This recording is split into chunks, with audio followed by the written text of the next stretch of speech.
पक्षानुभूति नए भाग को यहाँ से प्रारंभ करते हैं।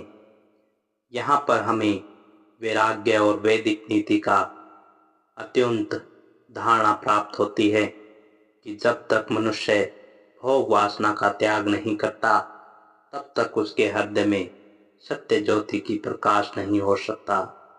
जब तक ये तुच्छ विषय वासनाएं हृदय में मचलती रहती हैं, जब तक प्रति मुहूर्त वे हमें बाहर खींच लें, जाकर प्रत्येक बाह्य वस्तु का, एक बिंदु रूप का, एक बिंदु रस का, एक बिंदु स्पर्श का दास बनाती रहती हैं, तब तक फिर हम अपने ज्ञान का कितना ही दम्भ क्यों न करें, हमारे हृदय में सत्य किस तरह प्रकाशित हो सकता है।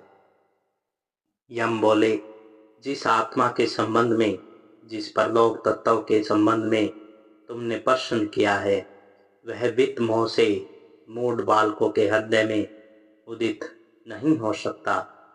इसी जगत का अस्तित्व है, परलोक का नहीं। इस प्रकार चिंतन कर वे बारंबार मेरे वश में आते हैं।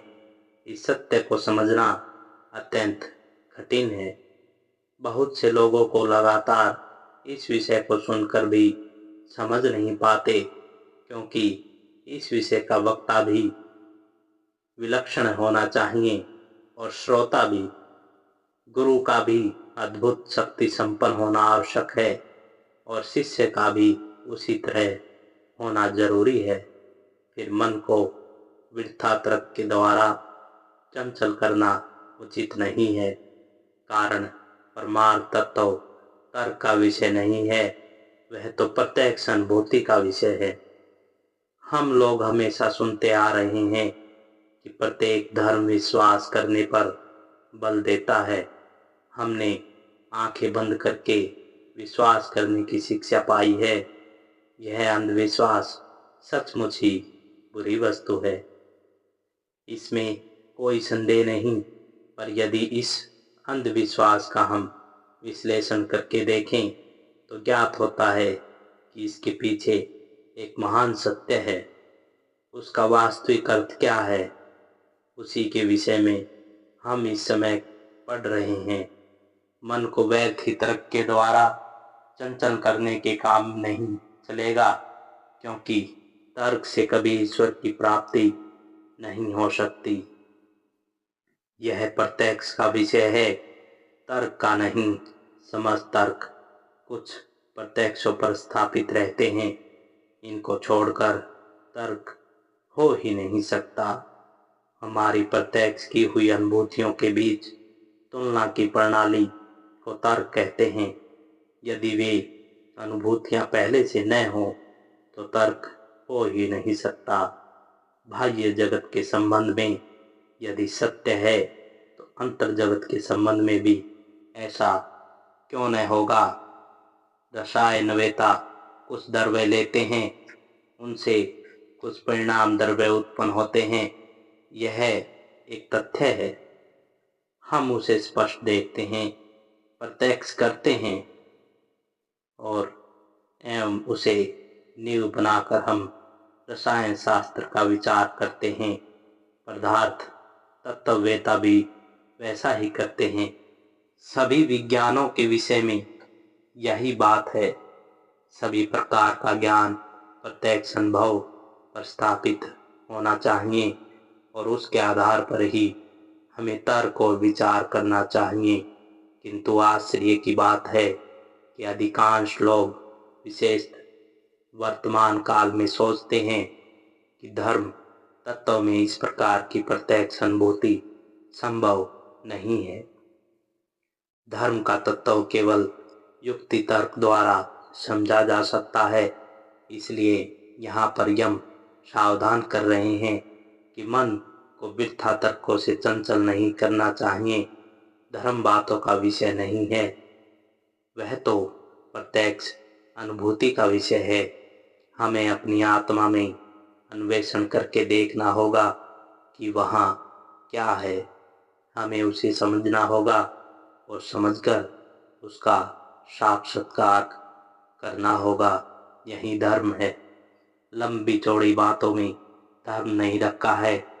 अतएव कोई ईश्वर है या नहीं, यह तर्क से प्रमाणित नहीं हो सकता, क्योंकि युक्ति दोनों ओर समान है। किंतु यदि कोई ईश्वर है तो हमारे अंदर में ही है। क्या तुमने कभी उसे देखा है? यह प्रश्न है, जगत का अस्तित्व है या नहीं। इस प्रश्न मीमांसा अभी तक नहीं हो सकी और प्रत्यक्षवादियों एवं विज्ञानवादियों का विवाद कभी समाप्त नहीं होने का। फिर भी हम जानते हैं कि जगत है और वह चल रहा है। हम केवल शब्दों के तात्पर्यों में हेर फेर कर देते हैं। अतः जीवन के इन सारे प्रश्नों के बावजूद हमें प्रत्यक्ष घटनाओं में आना ही पड़ेगा। बाह्य विज्ञान के ही समान परमार्थ विज्ञान में भी कुछ परमार्थिक व्यापारों को प्रत्यक्ष करना होगा, उन्हीं पर धर्म स्थापित होगा।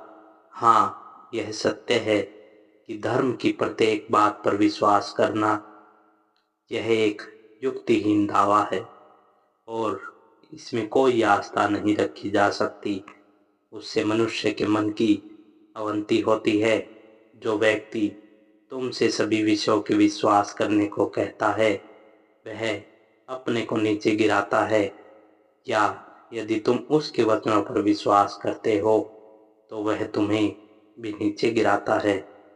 संसार के साधु महापुरुषों को हमसे बस यही कहने का अधिकार है कि हमने अपने मन का विश्लेषण किया है और ये सत्य पाए हैं, और यदि तुम भी वैसा करो तो तुम भी उन पर विश्वास करोगे।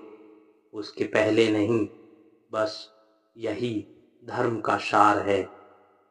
एक बात तुम सदैव ध्यान में रखो कि जो लोग धर्म के विरुद्ध तर्क करते हैं उनमें से 99.9% व्यक्तियों ने कभी अपने मन का विश्लेषण करके नहीं देखा है, सत्य को पाने की कभी चेष्टा नहीं की है। इसलिए धर्म के विरोध में उनकी युक्ति का कोई मूल्य नहीं है। यदि कोई अंधा मनुष्य चिल्लाकर कहे, सूर्य के अस्तित्व में विश्वास करने वाले तुम सभी भ्रांत हो, तो उसके इस वाक्य का जितना मूल्य होगा बस उतना ही उनकी युक्ति का है। अतः अप्रोक्षानुभूति के इस भाव को मन में सर्वदा जागरूक रखना और उसे पकड़े रहना चाहिए। धर्म को लेकर ये सब झगड़े, मारामारी, तर्क वितर्क तभी जाएंगे जब हम समझ लेंगे कि धर्म ग्रंथों या मंदिरों में नहीं है, वह अतीन्द्रिय तत्वों की अप्रोक्षानुभूति है। इंद्रियों में उसका अनुभव नहीं हो सकता। जिन व्यक्तियों ने वास्तव में ईश्वर एवं आत्मा की उपलब्धि की है वे ही यथार्थ धार्मिक हैं।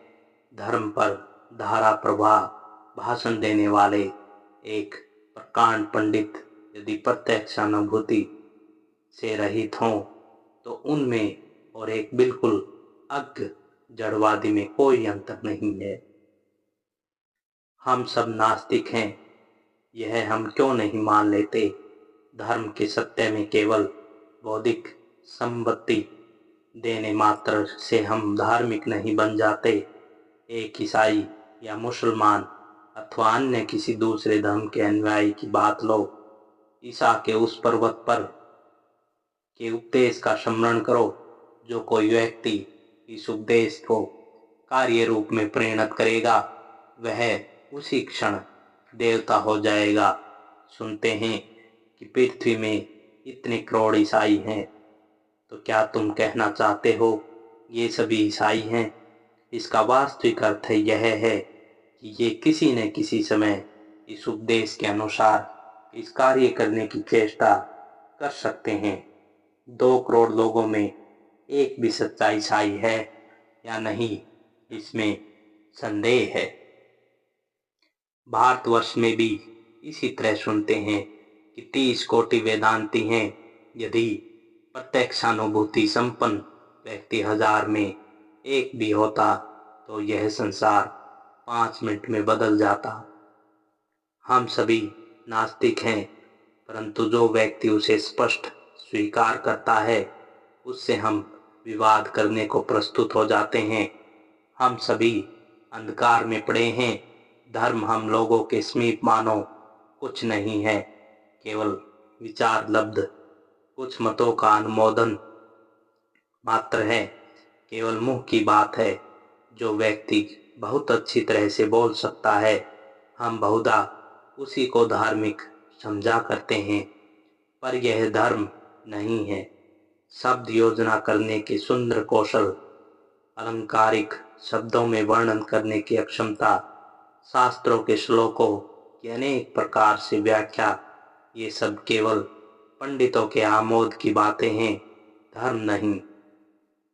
हमारी आत्मा में जब प्रत्यक्षानुभूति आरंभ होगी तभी धर्म का प्रारंभ होगा, तभी तुम धार्मिक होगे एवं तभी नैतिक जीवन का भी प्रारंभ होगा। इसी समय हम पशुओं की अपेक्षा अधिक नीतिपरायण नहीं हैं। केवल समाज के अनुशासन के भय से हम कुछ गड़बड़ नहीं करते।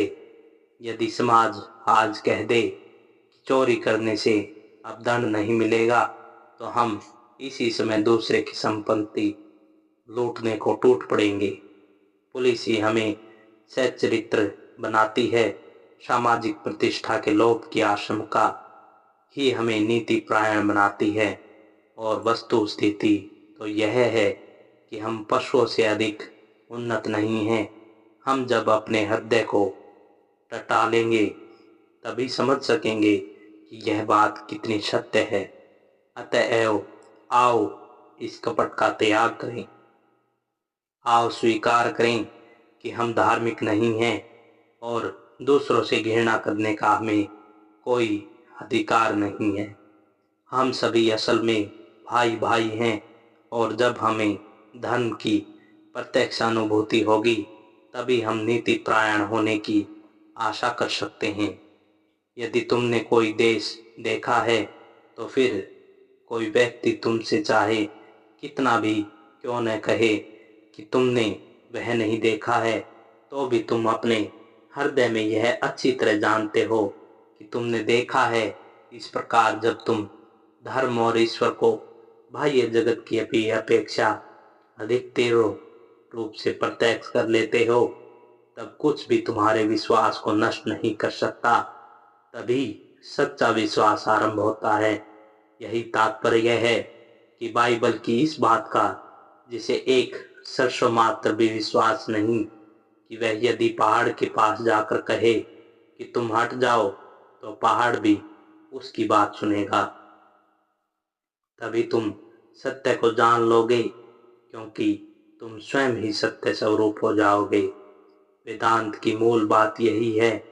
धर्म का साक्षात्कार करो।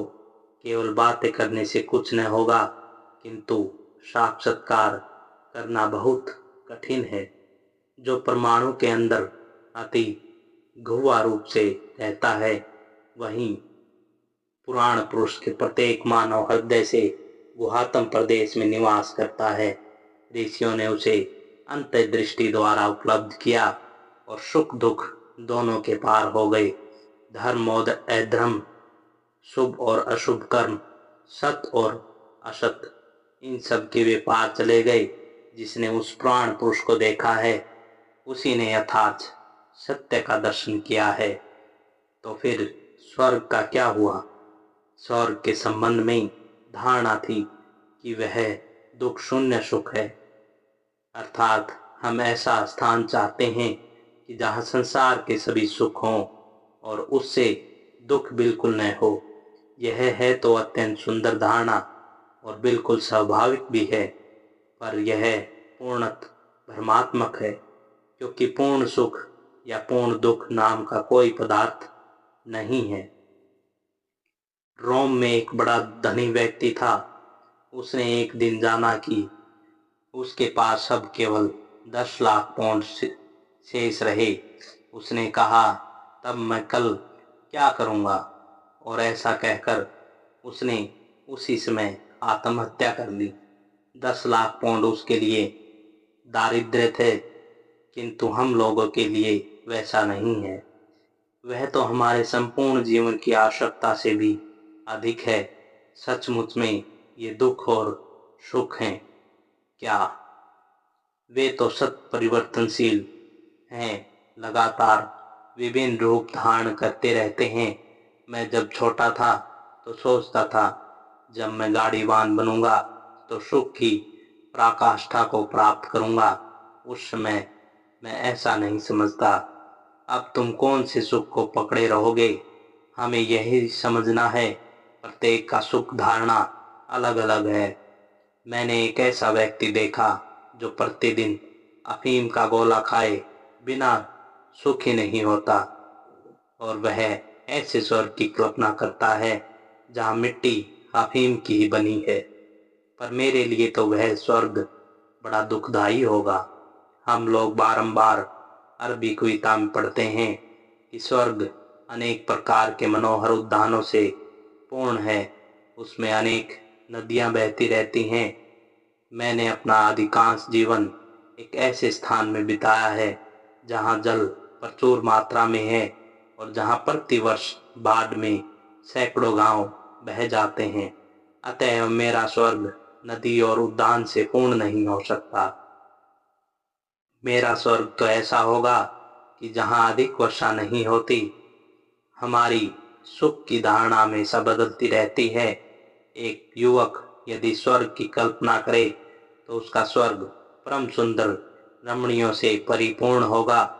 उसी व्यक्ति के आगे चलकर वृद्ध हो जाने पर उसे स्त्री की आवश्यकता फिर न रहेगी। हमारे प्रयोजन ही हमारे स्वर्ग का निर्माण करते हैं, और हमारे प्रयोजन के परिवर्तन के साथ साथ हमारा स्वर्ग भी भिन्न भिन्न रूप धारण करता है। यदि हम इस प्रकार के एक स्वर्ग में जाएं जहां अनंत इंद्रिय सुख प्राप्त हो, तो उस जगह हमारी उन्नति नहीं हो सकती। जो विषय भोग को ही जीवन का एकमात्र उद्देश्य मानते हैं, वे ही इस प्रकार के स्वर्ग की प्रार्थना करते हैं। यह वास्तव में मंगलकारी न होकर महान अमंगलकारी होगा। यही क्या हमारी अंतिम गति है? थोड़ा हंसना रोना, उसके बाद कुत्ते के समान मृत्यु। जब तुम इन सब विषय भोगों की प्रार्थना करते हो, उस समय तुम यह नहीं जानते कि मानव जाति के लिए जो अत्यंत अमंगलकारी है, तुम उसी की कामना कर रहे हो। इसका कारण यह है कि तुम यथार्थ आनंद का स्वरूप नहीं जानते। वास्तव में दर्शन शास्त्र में आनंद को त्यागने का उपदेश नहीं दिया गया है।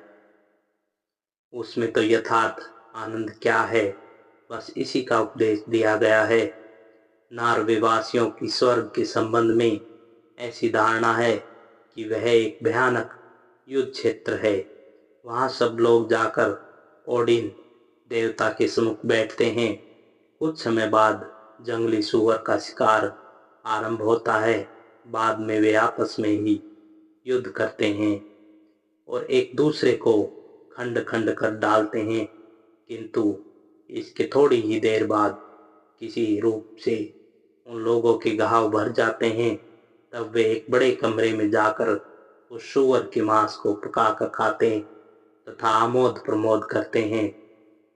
उसके दूसरे दिन वो सूअर फिर से जीवित हो जाता है और फिर उसी तरह शिकार आदि होता है। यह भी हमारी ही धारणा के अनुरूप है।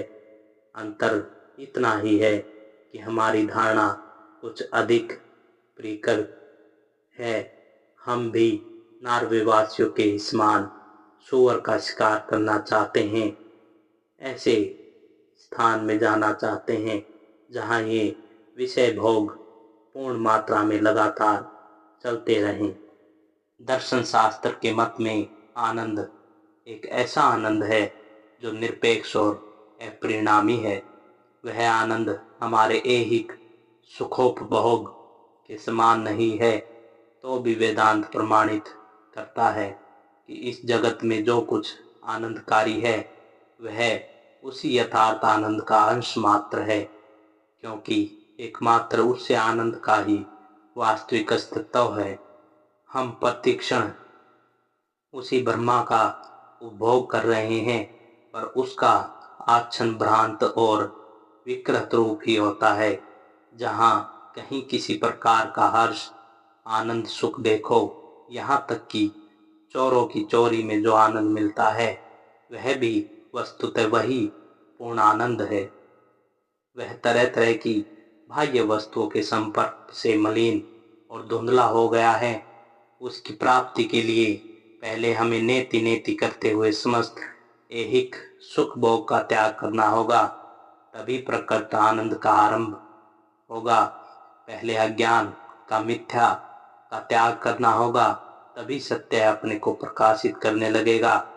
जब हम सत्य को दृढ़ता पूर्वक पकड़ सकेंगे, तब पहले हमने जो कुछ भी त्याग किया था, वह फिर एक नया रूप धारण कर लेगा, एक नए आलोक में प्रकट होगा और ब्रह्म हो जाएगा।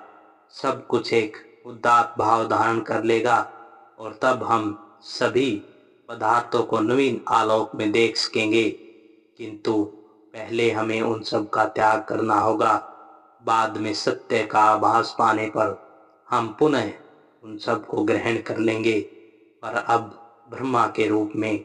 अतएव हमें सुख दुख सभी का त्याग करना होगा। सभी वेद जिसकी घोषणा करते हैं, सभी प्रकार की तपस्याएं जिसकी प्राप्ति के लिए की जाती हैं, जिसे पाने की इच्छा से लोग ब्रह्मचर्य का अनुष्ठान करते हैं, इस संक्षेप में उसी के संबंध में तुम्हें बताएंगे। वह ओम है। वेद में इस ओम शब्द की अतिशय महिमा और पवित्रता वर्णित है।